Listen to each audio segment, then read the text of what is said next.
En 2015, dans le cadre de mes études de médecine, je pars en mission humanitaire au Népal après de tragiques séismes.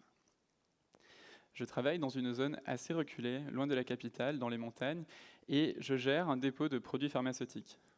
Un jour, en faisant mon inventaire de médicaments, je m'aperçois que certains médicaments sont contrefaits. Naturellement, je suis choqué et je dois agir. Je n'arrive pas à concevoir que des populations soient exposées à la dangerosité de ces médicaments. Spontanément, je me dis que l'idée la plus pertinente serait d'étiqueter chaque boîte de médicaments lorsque je suis vraiment certain de la qualité de ce médicament. Pour cela, j'appelle le laboratoire pharmaceutique qui produit le médicament que j'ai entre les mains et je lui demande s'il a bel et bien produit ce médicament avec ce numéro de lot. Donc ça, c'est un processus malheureusement qui est très chronophage. Ça prend du temps d'appeler le laboratoire pharmaceutique et lui demander « As-tu produit ce lot de médicaments ?» C'est très coûteux. On est au Népal, et en plus de ça, il y a des répliques sismiques, donc c'est très compliqué de pouvoir toujours contacter le laboratoire. Et pire, le contrefacteur, c'est-à-dire le laboratoire clandestin qui est capable de produire des faux médicaments, il peut très bien écrire le même numéro de lot, puisque vous avez des dizaines de milliers de médicaments qui ont ce même numéro de lot. L'année suivante, je pars en Afrique et je fais le même constat. Les médicaments falsifiés sont aussi très présents.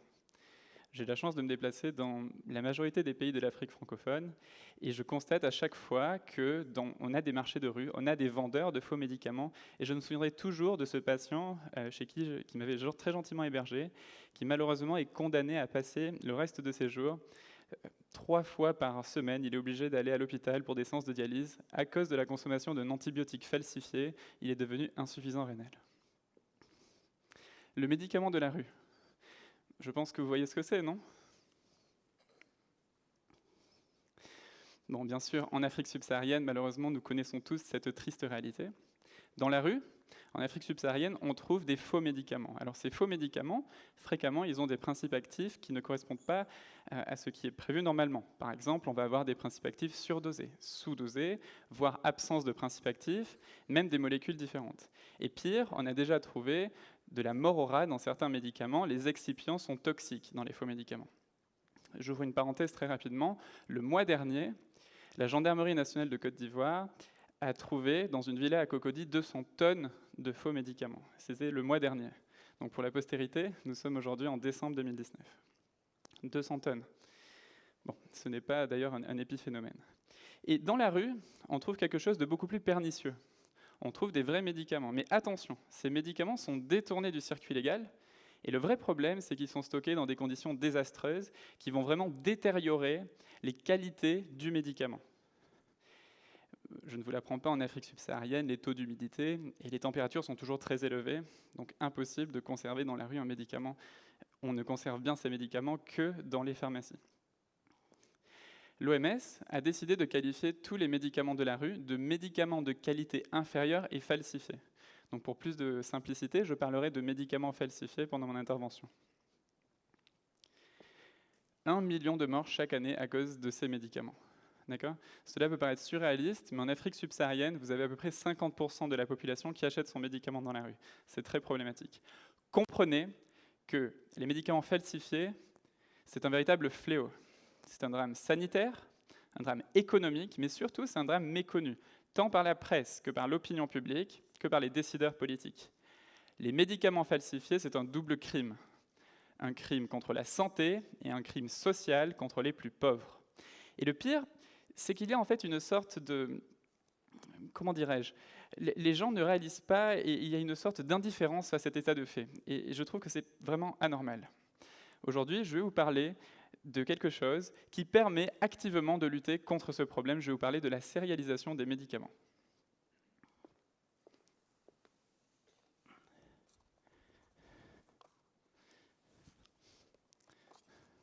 Voilà 2 boîtes de médicaments.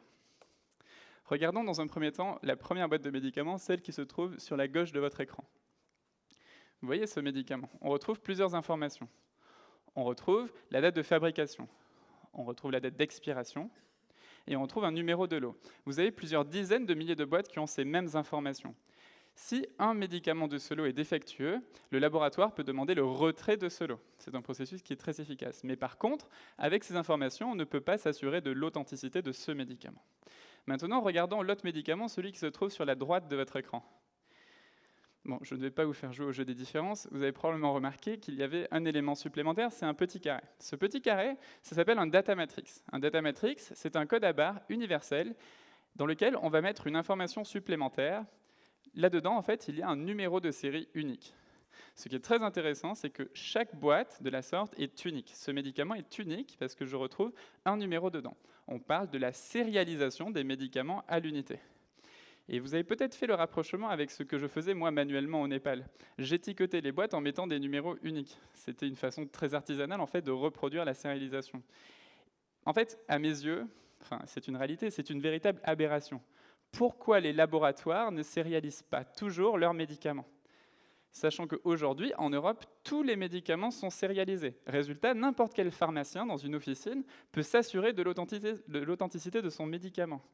En Afrique, ce n'est pas le cas. À mes yeux, c'est une profonde injustice. Pourquoi les médicaments en Afrique ne sont pas autant sécurisés que les médicaments en Europe? Pourquoi la traçabilité des médicaments en Afrique est-elle aussi opaque? Bon. Maintenant que je vous ai assommé avec un discours assez académique, je vais vous parler de la naissance de ma start-up. En 2017, lorsque j'étais étudiant en médecine et en santé publique, je faisais un double cursus, l'Université de Bordeaux a organisé un événement où des développeurs informatiques rencontraient des professionnels de santé.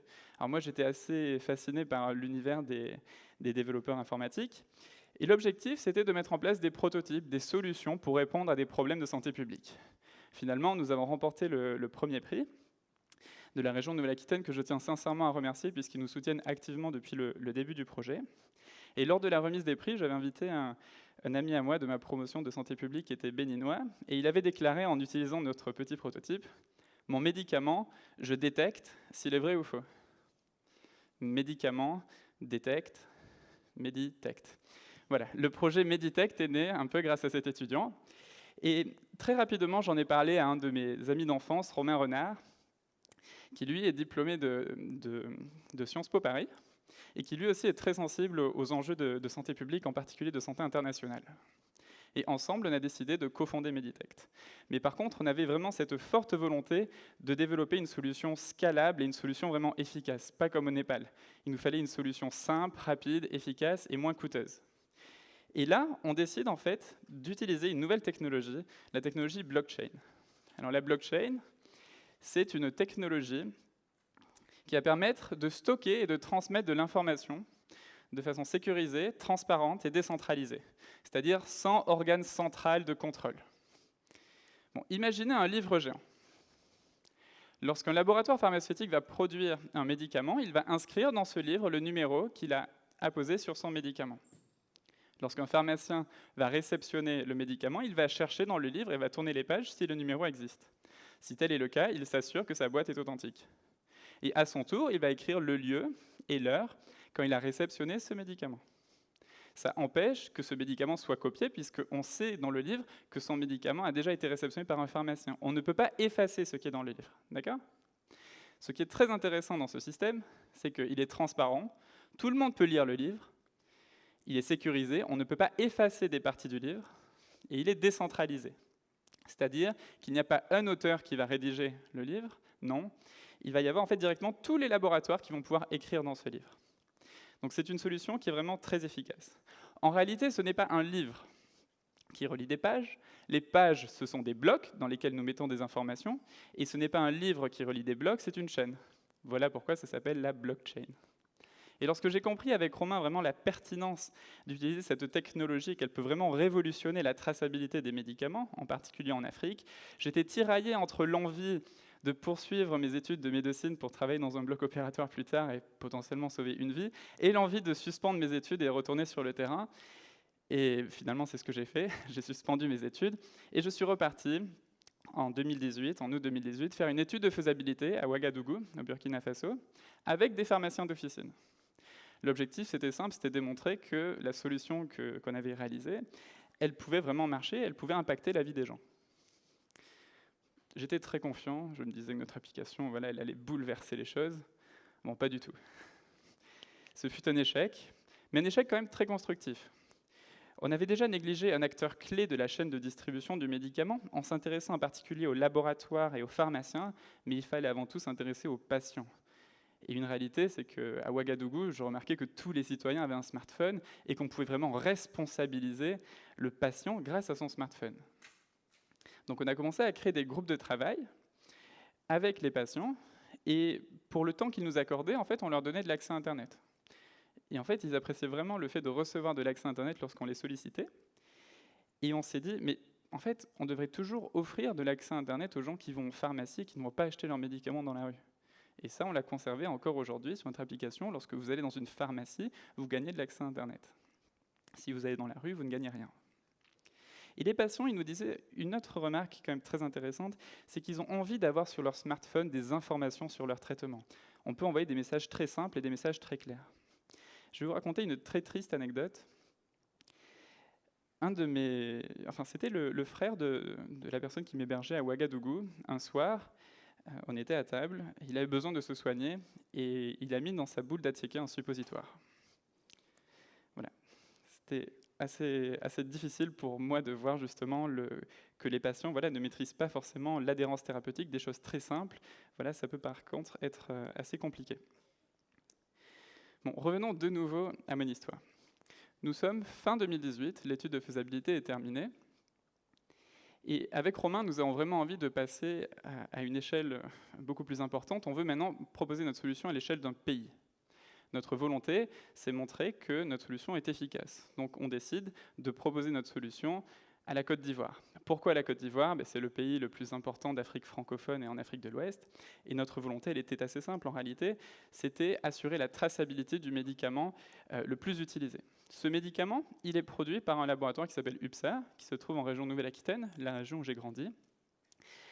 Et le site de production se trouve à seulement 1 heure de chez moi. Donc je m'y suis rendu, j'ai rencontré les équipes, et j'étais agréablement surpris de voir que le laboratoire UPSA est engagé dans la lutte contre le médicament de la rue et qu'il cherche à renforcer et à utiliser des innovations, des technologies nouvelles pour le bien de leurs patients, pour lutter encore contre le médicament de la rue. En mai 2019, nous officialisons notre collaboration.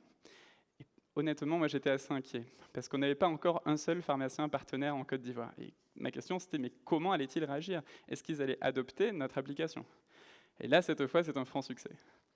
On a vraiment su montrer à l'ensemble des pharmaciens qu'on avait un outil digital et aussi aux pharmaciens qui allait vraiment bouleverser les choses et qu'on allait vraiment pouvoir disrupter la situation.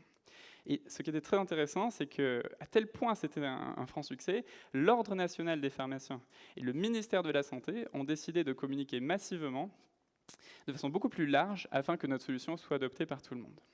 On a vraiment démontré à ce moment-là que la sérialisation des médicaments a toute sa place ici, en Côte d'Ivoire et dans toute la sous-région. Aujourd'hui, ce qui est très intéressant, c'est que nous avons l'ensemble des pharmaciens de Côte d'Ivoire qui aura bientôt rejoint le réseau Meditect. Et ça, c'est une très bonne nouvelle. La semaine dernière, il y a 2 semaines, je me trouvais à Bobo avec un pharmacien. Je le formais à l'usage de notre application. Et dès le début de la formation, il m'a dit « Oui, Meditect, je connais. C'est pour méditecter si son médicament est vrai ou faux. » Donc là, j'ai appris que le verbe méditecter existait. J'en suis tombé des nues.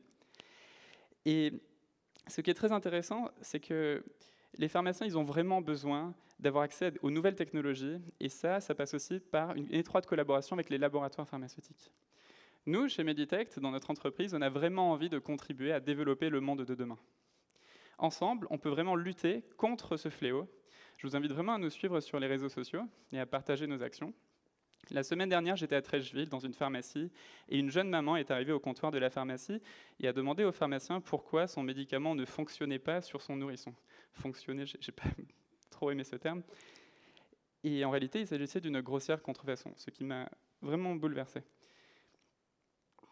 Je pense vraiment qu'avec Meditect, ce genre de situation ne se reproduira pas. Je suis persuadé que demain, nous allons éradiquer le médicament de la rue. Nous ne prendrons plus de risques en consommant un médicament en Afrique subsaharienne.